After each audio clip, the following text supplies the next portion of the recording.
సంస్కృతి సంపద YouTube channel తరఫున అందరికీ స్వాగతం. ఉపనిషత్ విజ్ఞానం గురించి శ్రీ లోకనాథం గారు ధారావాహిక ప్రసంగం చేస్తున్నారు. వారి ధారావాహిక ప్రసంగంలో ఈరోజు రెండవ ప్రసంగం చేస్తున్నారు. శ్రీ లోకనాథం గారికి స్వాగతం. నమస్తే. ఓం తత్సత్. ఓం గురవే సర్వలోకానాం విషజే భవరోగిణాం నిధయే సర్వవిద్యానాం దక్షిణామూర్తయే నమః. సర్వగురుభ్యో నమః. పరిపూర్ణ పరబ్రహ్మ ఆత్మస్వరూపులైనటువంటి ప్రియాత్మ బంధువులారా, హృదయపూర్వక వందనములు. నేడు మనము ఉపనిషత్తులు అనగా ఏమి, వాటి గురించి వివరంగా తెలుసుకుంటాము. ఉపనిషత్తు యొక్క అర్థమేమిటి? అజ్ఞాన నివారిణి విద్య ఉపనిషత్. అజ్ఞానాన్ని నివారించేదే ఉపనిషత్తు. ఏమిటి ఈ అజ్ఞానము? ఈ అజ్ఞానము, ఈ అంధకారం ఏమిటి? ఈ అజ్ఞానం అనేది ఏది? ఏ అజ్ఞానాన్ని ఈ ఉపనిషత్తులు తొలగిస్తాయి అంటే, ఇప్పటి వరకు ఈ జ్ఞానము రానంత వరకు, కలిగినంత వరకు ఈ శరీరమే నేను అనే యొక్క అజ్ఞానంలో ఉన్నాడు, మునిగి ఉన్నాడు. ఈ శరీరము మన వెంట రాదు. ఈ శరీరము ఎప్పుడో ఒకరోజు పోవాల్సి ఉంది. పోకన్మానదు శరీరమే విధమైన రక్షించి పోషించిన దాన్ని నువ్వు ఏ విధంగా అయినా రక్షించు, పోషించినా అది ఒకనాడైతే పోవలసిందే. నీ వెంట రానటువంటి శరీరాన్ని నేను భ్రమిస్తున్నావు. నువ్వు శరీరం కాదు, ఆ శరీరములో ఉండే కూటస్థుడమైనటువంటి సాక్షిభూతుడవని తెలియజేస్తున్నది. కాబట్టి పరబ్రహ్మ స్వరూపము నేనే అనే యొక్క దృఢ జ్ఞానాన్ని కలుగు చేసేదే ఉపనిషత్తు. ఉపనిషత్తు ద్వారా మనము ఈ యొక్క బ్రహ్మ జ్ఞానాన్ని మనము పొందుతున్నాము. కాబట్టి ఇటువంటి అజ్ఞానాన్ని అంతా పటాపంచనం చేస్తుంది ఉపనిషత్తు. శ్రవణం చేసేదాని వల్ల, మననం చేసేదాని వల్ల, బోధలు వినుట వల్ల. కాబట్టి ఉపనిషత్తుకు సామాన్యమైన అర్థము అజ్ఞాన నివారిణి విద్య. అజ్ఞానాన్ని నివారించే విద్య ఇది. అంతేకాదండి, ఇది ప్రతిజ్ఞా వాక్యాలను కూడా ప్రతిపాదన చేస్తాయి ఈ ఉపనిషత్తులు. ప్రతిపాదనం యస్యాస్తి ప్రాతిపదిక. ఒక జ్ఞానవాక్యాలను, ప్రతిజ్ఞా వాక్యాలను ప్రతిపాదిస్తాయి. అవి ఏమిటి? కొన్ని ఉదాహరణలు. సర్వం కల్విదం బ్రహ్మ. సర్వం, ఈ కనిపించే ఈ జగత్తు అంతా కూడా కల్విదం బ్రహ్మ, నిండి నిబిడీకృతమైనది. సర్వం కల్విదం బ్రహ్మ నేహనానాస్తి కించన. ఒక కించెత్తు కూడా, ఒక కొంచెం అనుపాటి స్థలంలో కూడా తప్పించేదానికి లేదు. సర్వం ఇందుగలడందు లేడని మనం ఇదివరకు చెప్పుకున్నాం. ఇందుగలడందు లేడని సర్వోపగతుండు ఎందెందు వెదకి చూచిన అందెందే గలడు దానవాగ్రని వింటే అని ప్రహ్లాదుడు తండ్రికి, ఆ దానవేంద్రుడికి ఏ విధంగా చెప్పాడో అట్లా ఈ సర్వం కల్విదం బ్రహ్మ అనే విషయము ఈ ఉపనిషత్తులు తెలుపుతున్నాయి. భాగవతంలో పోతన గారు చెప్పినట్లు ఇది సర్వత్రా వ్యాపించి ఉన్నది. ఏకమేవాద్వితీయం బ్రహ్మ. ఏకం ఏవ, ఏకమే ఒకటే, అద్వితీయం రెండోది కాదు, రెండు లేదు, ఒకటే ఉండేది, ఒకటే అని. ఏకమేవాద్వితీయం బ్రహ్మ, ఉండే పదార్థం అంతా కూడా ముందే సచ్చిదానంద స్వరూపమైనటువంటి ఈ బ్రహ్మతత్వమే ఉన్నది, ఒకటే అని ప్రతిపాదిస్తున్నాయి ఉపనిషత్తులు. సరే, ఉపనిషత్తులకు చాలా మంది అనేక విధాలుగా అర్థాలు కూడా చెప్పున్నారు. అయినను మూలాజ్ఞాన సహితంగా, మూల అజ్ఞానాన్ని సహితంగా సంసార వినాశకముని ఉపనిషత్తు సంపూర్ణంగా వినాశనం చేసి వృత్తిరహితమైనటువంటి జన్మ మరణ ఈ బాధల నుంచి తప్పిస్తుంది. కాబట్టి సంగ్రహంగా ఇది బ్రహ్మ విద్య అనేదానికి ఎవరు కూడా విరోధము ఇది కాదు అని చెప్పేదానికి లేదు. కాబట్టి ఈ బ్రహ్మ విద్యకు సంబంధించినటువంటిదే ఉపనిషత్ వేదాంతం అని అంటున్నాం కదా, శిరోభాగాలు ఉన్నాయి. కాబట్టి ఇది ఈ అర్థము సమీచీనమగును, అంటే ఇది సబబే, సరి అయినది అని పెద్దవాళ్ళు మనకు తెలియజేస్తున్నారు. మరికొందరు ఉపసమీపే స్థితానాం అధికారిణం మూలాజ్ఞాన సహితం సంసారం నిషీదతి నితరాం నాశయతి ఇత్యుపనిషత్తు బ్రహ్మ విద్యేద్యర్థ. అంటే ఒక గురు సన్నిధిలో ఉపసమీపే అంటే అతనికి దగ్గరగా కూర్చొని, గురువు దగ్గరగా కూర్చొని ఆయన సమీపంలో కూర్చొని, ఆ అధికారి సమీపంలో అంటే ఇక్కడ గురువు సమీపంలో కూర్చొని ఈ విషయాలంతా నేర్చుకోవడం అనేది సామాన్యమైనటువంటి పరిభాషలో ఉపనిషత్తుకు. అంటే విద్యార్థులు, శిష్యులు గురువు సమీపంలో కూర్చొని వారు గురువు గారు చెప్తుంటే ఈ శిష్యులంతా వినడము. అంతే కదండి, మామూలు గురువు పాఠం చెప్పినప్పుడు మనం అంతా వింటున్నాం కదా. కాబట్టి ఉపమన దగ్గర, దూరం అనేది లేకుండా ఎప్పుడైతే సమీపంలో దగ్గరలో కూర్చుంటే బాగా బోధపడుతుంది, విషయాలు చెప్తాడు అనే ఉద్దేశంతో ఈ శిష్యుల యొక్క మూలాజ్ఞాన సహితమై జనన మరణాది దుఃఖ ప్రవాహమును అనే సంసారము నుండి పునరావృత్తి మళ్ళా రాదన్నమాట. అది మళ్ళా ఆవృత్తి కాదు, అంతటితో ఆగిపోవాల్సిందే. అటువంటి దృఢమైనటువంటి బ్రహ్మ జ్ఞానాన్ని ఇస్తున్నది కాబట్టి దీని బ్రహ్మ విద్య అనేది ప్రతిపాదం. దీనికి ఎలాంటి సందేహం అయితే లేదు. కానీ ఈ అర్థం సరి అయింది, కానీ ఇది ధాతు సంబంధ విశేషార్థములతో కూడి ఉండలేదు.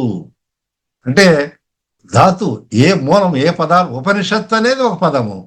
ఈ ఉపనిషత్తు అనే పదానికి ఇప్పుడు వేదము, విత్ అనే దాని గురించి విత్ అంటే తెలుసుకొనుట, వేదము అని ఏ విధంగానో ఉపనిషత్తు అనే ధాతు శబ్దాన్ని మనం పరిశీలిస్తే ఏమి చెప్తుందో అనేది మనం ధాత్వర్థాన్ని సంస్కృత భాషలో, తెలుగు భాషలో, అన్ని భాషలో ఏ ధాతు మూలమేమిటి అని పరిశీలిస్తారు.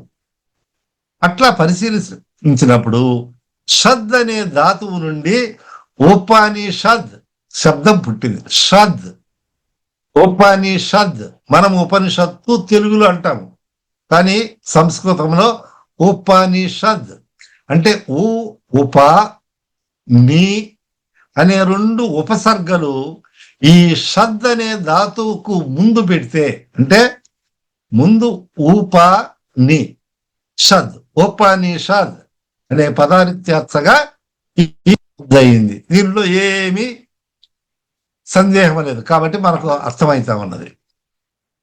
అంటే ఉప అంటే ఏమిటి అంటే సమీపంలో అని ఇందాక చెప్పుకున్నాం. అంటే మన లోకంలో కూడా ఉప ప్రధాని, ఉప ముఖ్యమంత్రి, ఉప కార్యదర్శి అంటే వాళ్ళకు దగ్గరలో ఉంటారు. అంటే ఈ విషయాలన్నీ కూడా వాళ్ళు తరువాత రెండో వాడు ఉపంగా అక్కడ దగ్గరలో ఉండేవాళ్ళంటే అదే విధంగా ఈ గురువుకు దగ్గరగా ఉంటాడు, ఈ సమీపంలో ఉంటాడని అర్థం. నీ అంటే నిరంతరము, ఎప్పుడనే భావన. షద్ అనే అర్థం, ఆ పదానికి ఏమర్థము అంటే విశరణ, గతి, అవసాధన అని ఈ 3 అర్థాలు ఉన్నాయి. విశరణ గత్యవసాధనేషు అంటే విశరణ మొదటి పదం, రెండవది గతి, అవసాధన. ఈ పదానికండి షద్ అనే దానికి అర్థమైందా? బాగా ఆలోచించండి, వినండి. ఇది కొత్త పదం కాబట్టి విశరణ. ఈ విశరణ అంటే శిథిలము చెందుట, పతనావస్థకు చేరుట, పాడుపడిపోవుట అనే అర్థం. ఈ విశరణ అంటే, విశరణమైందంటే మనం శరీరం శిథిలమైపోయింది, పోతా ఉంది అని అంటామే, ఆ విధానంలో ఈ విశరణ. ఇప్పుడు ఉదాహరణకండి, మనము పాత కట్టడాలు కానీ ఒక భవనాలు కానీ చూస్తే, ఎప్పుడో కట్టినటువంటి, పూర్వంలో కట్టినటువంటివి, దాంట్లో దానికి ఉన్నటువంటి సిమెంటు పెచ్చులు పిల్లల మాదిరి చిన్న చిన్నవి రాలుతా ఉంటాయి. ఇటుక గోడలకైతే ఇటుక అరిగిపోయి ఆ ఇటుక పొడి మాత్రము బయటికి వస్తూ ఉంటుంది. కొంచెం కొంచెం సగం ఇటుక కనిపిస్తుంది, ముక్కాలు ఇటుక కనిపించేటట్టు, కొన్ని ఎక్కువగా ఇట్లా దాంట్లో ఉన్నటువంటి శిథిలమై రాలిపోతా ఉంటుంది. తదుపరి అందుకనే గవర్నమెంట్ వాళ్ళు ఏం చేస్తారంటే ఈ శిథిలావస్థకు చేరేటువంటి భవనాలలో నివాసయోగ్యం ఉండదని వాళ్ళు పక్కకు పంపిస్తూ ఉంటారు. అదన్నీ మనం చూసినటువంటి విషయం. అన్ని కూడా ఈ ఉపనిషత్తులో కూడా అదే చెప్తుంది. అయితే ఈ ఉపనిషత్తుల్లో ఏందండి శిథిలమైపోయేది అని అంటే, మానవుల్లో ఉన్నటువంటి అరిషడ్వర్గాలను, ఈర్ష్య, ద్వేష, అసూయాలను శిథిలపరుస్తుంది. చూస్తారా? అంటే మనకు అరిషడ్వర్గాలు అనేది మనందరికీ తెలుసు. కామ, క్రోధ, లోభ, మద, మాత్సర్యాలు.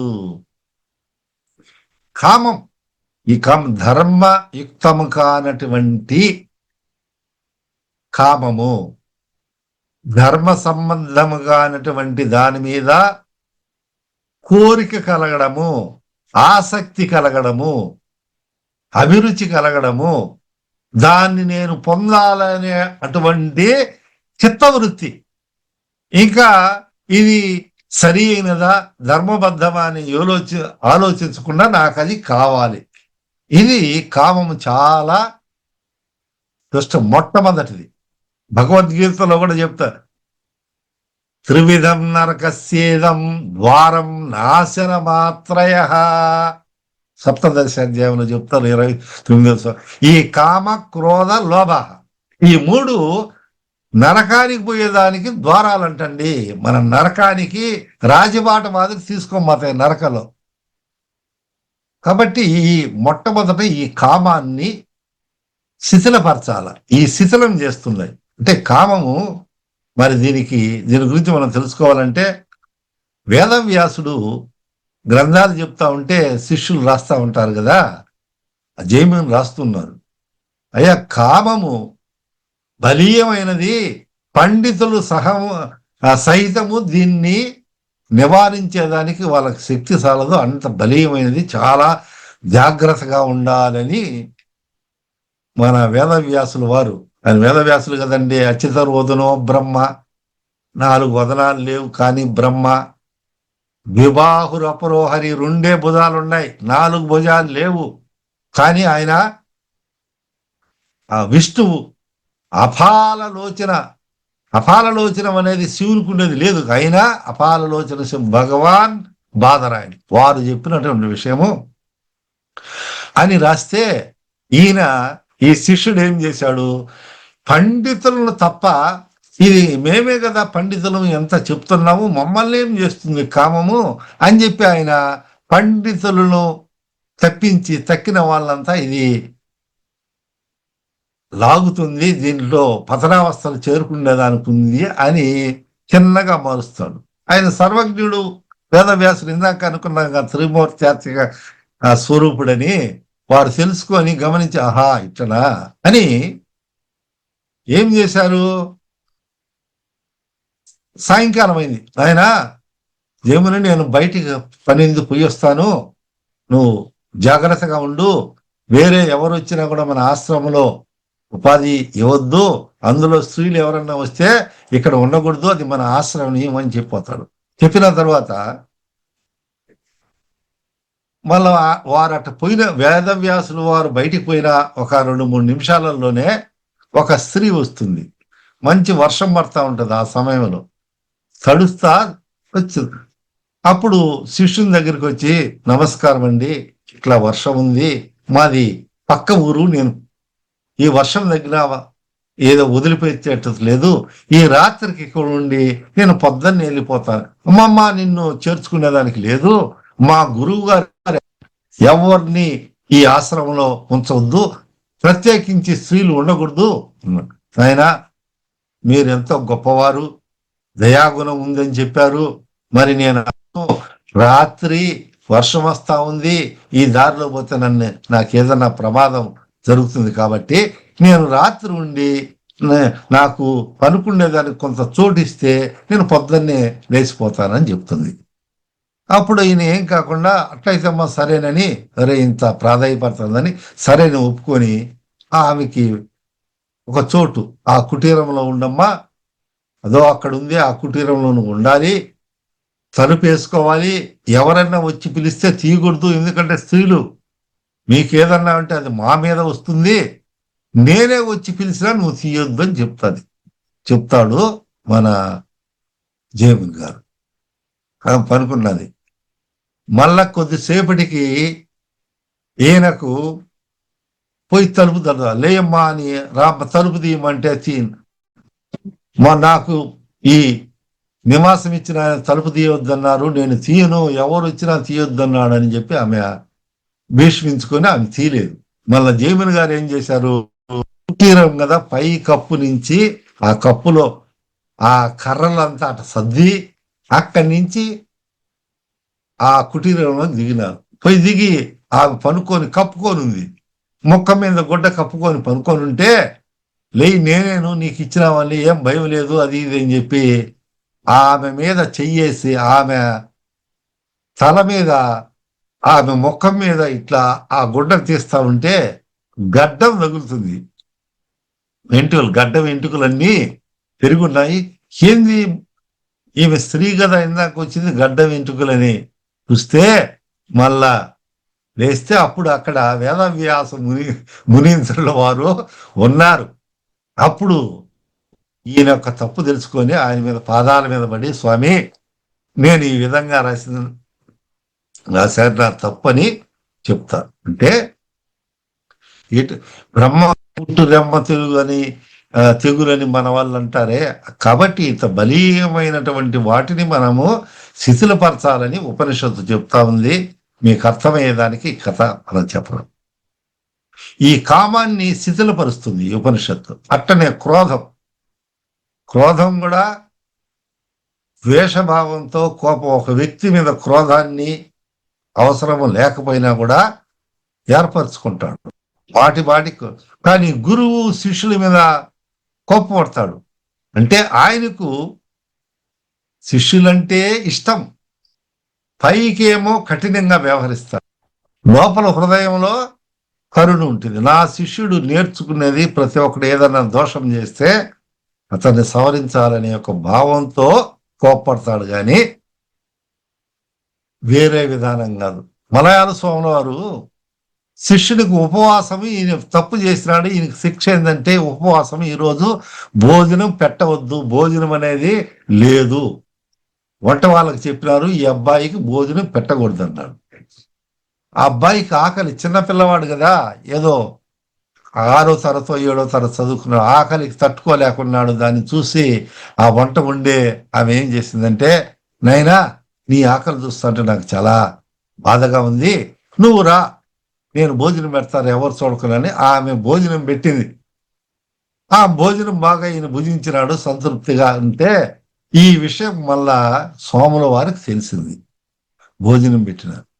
అప్పుడు స్వామి వారు అన్నారు, ఆహా, మీరు అంత దయార్ద్ర హృదయులు, నేను అంత కఠినమైనటువంటి వాడినా అని చెప్పి వారు ఈ ఉపవాసము ఆ శిక్ష నేను వేసుకుంటున్నాను, మీరు భోజనం పెట్టారు కదా, కాబట్టి నా శిష్యుడు అనుభవించవలసినటువంటి శిక్ష అది నేను ఈరోజు ఉపవాసం ఉంటాను.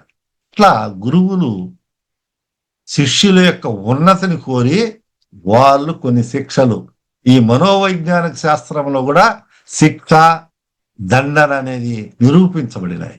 ఆధునిక అంటే తప్పు చేసినప్పుడు దండిస్తే దేనికైనా దెబ్బే గురువు అని కూడా మన వాళ్ళు చెప్తా ఉంటారు ఏమండి. కాబట్టి కొన్ని చోట్ల దండన, కఠినము, కోపము చూపెట్టాలా, అన్ని చోట్ల చూపెట్టమని కాదు దాని అర్థం. కోపం ఉండకూడదు. బీపీ, షుగరు అవి ఎన్ని పోయి లేనిపోయినటువంటి జబ్బులు ఎన్ని వస్తాయి మీకు తెలిసింది, మీకు ఇవన్నీ తెలుసు. కాశీకి పోయినాడండి ఒకతను, యాత్ర పోయినాడు. అప్పుడు కాశీకి పోయే వాళ్ళు మన సాంప్రదాయంలో అక్కడికి పోతే ఏదో తనకి ఇష్టమైనటువంటి ఒక వంటకం కానీ లేకపోతే కాయగూరలు కానీ ఏదో ఒకటి వదిలిపెట్టేస్తారు. మనవాడు కాశీకి పోయినాడు, వచ్చినాడు, ఏం వదిలిపెట్టావంటే నేను కోపాన్ని వదిలిపెట్టి వచ్చినాను అని చెప్పాడు. ఆహా, ఫ్రెండ్స్ అందరు కూర్చుంటే స్నేహితుల దగ్గర అంతా వచ్చి ఆ ప్రసాదం ఇచ్చి అందరికి ఇచ్చి ఇంకొక ఆయన అడిగి రెండో ఆయన అడిగిన, మీరు కాశీలో ఏమేమి చూసినారో ఆ సంకట విమోచనం అది ఇది, అక్కడ వచ్చేటప్పుడు ఏం చేశారు, ఏం వదిలిపెడతా అంటే నేను ఈ కోపాన్ని వదిలిపెట్టి వచ్చాను అన్నాడు. అట్లా నా చాలా గొప్పవారు అన్నమాట. మూడో ఆయన కూడా ఆ మాట ఈ మాట అంతా ఏమి వదిలిపెట్టారు అన్నాడు. ఎన్నిసార్లు చెప్పాలి కోపాన్ని వదిలిపెట్టాను, ఇప్పుడు చెప్పలేదు ఏం మళ్ళీ చూస్తురా, ఆయన కోపాన్ని వదిలిపెట్టాడు, ఇక్కడనే క్రోధంతో కోపంతో చెప్తున్నా. అట్లా ఉంటుంది. అంటే వదిలిపెట్టాడు అన్నారు, ఆచరణలో ఆ విధంగా ఉంటుంది. కాబట్టి ఇవన్నీ కామ క్రోధాలను శిథిలపరచాలంటే చాలా ప్రయాసగా దీక్షగా చేసుకొని చేసినప్పుడు అవి శిథిలపరచవచ్చు. కాదు అట్నే ఒక ఆయన వచ్చి, స్వామి కోపం ఉండకూడదని చెప్పారు కదా, మరి భగవంతుడికి తెలీదా ఈ సృష్టికర్త కోపాన్ని ఎందుకు సృష్టించాడండి, దీనికి ఏంటి మీ సమాధానం అని స్వాములు వారిని అడుగుతారు. అప్పుడు ఆయన చెప్తాడు, ఓహో అలాగా, మీకు కోపాన్ని సృష్టించని ఎందుకు భగవంతుడు అయితే మీరు ఒక పని చేయండి, ఆ కోపం మీద మీరు కోపపడండి. దేని మీద కోపపడమన్నాడు, ఎప్పుడైతే కోపం వస్తుందో ఆ కోపం మీద, మనుషుల మీద కాదు, ఆ కోపం ఉందే మీద మీరు పడండి. ఏదో మన ఆధునిక శాస్త్రంలో కూడా ప్లస్ ప్లస్ అనేది మైనస్ ఇంటూ మైనస్ ప్లస్ అవుతుందంటారే, అప్పుడు అది ఆ కోపం మీద కోపం పడితే వచ్చిందో ఏమనేది సర్దుకుంటుంది. అంటే ఎందుకు చెప్తున్నామంటే ఈ కోపం అనేది పెద్ద పెద్ద మునీంద్రులను సైతం కూడా దిగదార్చినటువంటి ఉదంతాలు ఉన్నాయి. అట్లనే లోభం, ఈ లోభం అనేది ఈ త్యాగ గుణం లేకుండా పోవడము, పిసినిగొట్టుతనము, తరువాత దాతృత్వ గుణం అనేది లేదు. ఉంటుంది ఆయన దగ్గర కావలసినటువంటి ధనము కొల్లలుగా ఉంటుంది, కానీ దాన్ని ఖర్చు పెట్టాలంటే ఇష్టం ఉండదు. లోభిని ఏమనొద్దు, నువ్వు దానం ఏంటే వాడే పడి చస్తాడు, ఆయనకి శిక్ష ఏమింతని ఒక ఆయన చెప్పినాడు. ఇటువంటి లోభ గుణం ఉండేటువంటి వాళ్ళు ఒక చాలా లోపిస్తారంటే, మామూలుగా మనం పూజ చేస్తాడు, ఈయన కళలో ఒకసారి పూజ చేస్తే ఆ కళలో కూడా పూజ చేసేటప్పుడు ఇతను ఇదేంటిది ఇన్ని పూలు వేయాలా, కొన్ని పూలతో సరిపోతుందని కళలో కూడా ఇన్ని పూలు ఖర్చు పెట్టకూడదని తక్కువ, ఇంకా అసలు మామూలుగా చేసేటప్పుడు ఎన్ని పూలు వేసి పూజ చేస్తాడో ఇన్ని ఖర్చు అని లోభత్వం చూపిస్తాడు. చూస్తారా, కళలో కూడా అదే పుష్పాలలో ఏం ఊరి అంటే అటువంటి ప్రవృత్తి కలుగుతుంది. కాబట్టి మన భావాలను బట్టి లోభం కానీ కోపం కానీ ఈ కామం కానీ ఇవన్నిటిని కూడా మనం అదుపులో పెట్టుకునేదానికి ఉంటాయి. ఇది ఈ లోభాన్ని కూడా మనం తొలగించుకోవాలి. మోహం, ఈ మోహం అంటే ధర్మ విచక్షణ లేకుండా ఈ మోహించడం. ఒకరినొకరు కొట్టుకొని చనిపోయినారు. మన అందరికి తెలుసు. ఏది? మోహిని అవతారంలో సుందోప సుందరులు ఆ విష్ణు స్వరూపాన్ని చూసి మోహించి వాళ్ళు కొట్టుకొని పోయిన ఇట మోహం. ఈ మోహం వల్ల అనర్థము. ఈ మోహాన్ని మనం తగ్గించుకోవాలా. అట్లే మదం. ఈ మదం కూడా ఏమిటి అంటే ఈయనకు స్వైర విహారం చేస్తా ఉంది ముందు. చివరకు పోయి మడుగులో తెచ్చి మకరం చేత బంధించబడింది మదం. వెర్రవిగుతాడు, నాకంటే ఎవరు గొప్పవాడు, నేనేను అట్లా అని. నా బలం మీకు తెలుసా, నా పేరెంత, నేనెంత అని తనను గురించి తాను గొప్పగా చెప్పుకుంటా ఉంటాడు. ఇది మదము. ఉండనటువంటిది ఈ మదం అనేది పనికి రాదు. అది ఏ విధంగా ఉంటే అది చిక్కినప్పుడు ఆ ఏనుగు మకరం చేత చిక్కినప్పుడు ఎందుకు ఈ దారిని వస్తున్నా, నేను దశలక్ష కరీనాథుడికి ఉండి ఆ దారిని పోకుండా ఇట్లా ఎలా వస్తుంది అని అప్పుడు తెలుసుకుంటున్నాడు. కాబట్టి ఈ మదము ఎప్పుడైతే మదించి ఉంటాడో అతనికి కళ్ళు మూసుకోబోయినాయి అంటారు. అంటే కళ్ళు కనిపించవు, ఏమి ఎవరిని ఎట్లా మాట్లాడుతున్నాడో ఏమో అనేది కనుక్కుండా. ఇటువంటి ఈ దుర్గుణం అనే దాన్ని మనము ఈ విచారణ ద్వారా అన్ని విషయాలు తెలియజేసినారో ఉపనిషత్తులు తొలగిస్తాయి. మాత్సర్యం అంటే ద్వేషం. ఆ ద్వేషం ఎక్కువ మీదకి అసూయ, ద్వేషభావం, వేరే వాళ్లకు ఒక మంచి కానీ ఒక సంపద కానీ నేను ఓర్చుకునే గుణంగా ఉండదు. వారికి ఒకడుంటే నాకు రెండు ఉండాలంటారు. ఈర్ష్యాభావాలు ఇవన్నీ ఉంటాయి. అప్పుడు ఒక అతను, మీకంతా తెలుసు ఏంటి, తపస్సు చేసుకుంటా ఉంటారు ఇద్దరు. వాడు చేస్తున్నాడు, నేను ఇద్దరు పోటీ పడి చేసుకుంటా ఉంటే భగవంతుడు ప్రత్యక్షమయ్యి ఆయన నీ తపస్సుకు మెచ్చినాను, నీకేం కావాలనో కోరుకో అని అంటాడు. మొదట వాడికి పోయితే ఆయన అతనికి ఏమి ఇచ్చినావో దానికి రెట్టింపు ఇవ్వాలని అడుగుతాడు. ఆ మొట్టమొదటి వాడు ఏం చెప్పినాడు, వీడు చేస్తున్నాడు, వీనికి నేను శాస్తి చేయాలని, నాకు ఒక కన్ను పోగొట్టుంది, నా కుడి కన్ను తీసేయండి, నా కన్ను లేకుండా చేయమని మొదట వాడు అడుగుతాడు. రెండో వాడికి పోయినప్పుడు ఆయనకు ఏ వరం ఇచ్చినావో ఒకటి ఇస్తే నాకు రెండుగా ఇవ్వండి అంటే రెండు అలే అని, అప్పుడు ఆయనకు రెండు కళ్ళు పోతాయి. చూస్తారా, ఇట్లా ఈ మదమాత్సర్యాల వల్ల జరుగుతాయి. అంతేకాదు ఈ ఈర్ష, ద్వేష, అసూయాలు కూడా వీటికంతా నివృత్తి చేయాల. ఈ ఈ ఈ మాత్సర్యాలు, మదమాత్సర్యాలు దేవతల్లో కూడా ఉంటాయి, రాక్షసుల్లో ఉంటాయి. ఎవరిలో ఉన్నా కానీ ఇవన్నీ శాంతిని కలుగజేస్తాడు. శాంతి సుఖం అనేది లభించదు కాబట్టి, శాంతి సుఖము నీవు సచ్చిదానంద స్వరూపం కాబట్టి ఇవి తెలుసుకోవాలి. రెండవది గతి అండి. గతి అంటే దేహాత్మ బుద్ధిని వీడడం. ఉపనిషత్తులు ఎన్ని చేసి మార్గము, ఆ మార్గంలో ప్రయాణం చేయడం, అభివృద్ధి జరుగుతూ ఉంటుంది, ఆత్మజ్ఞానం కలుగుతూ ఉంటుంది.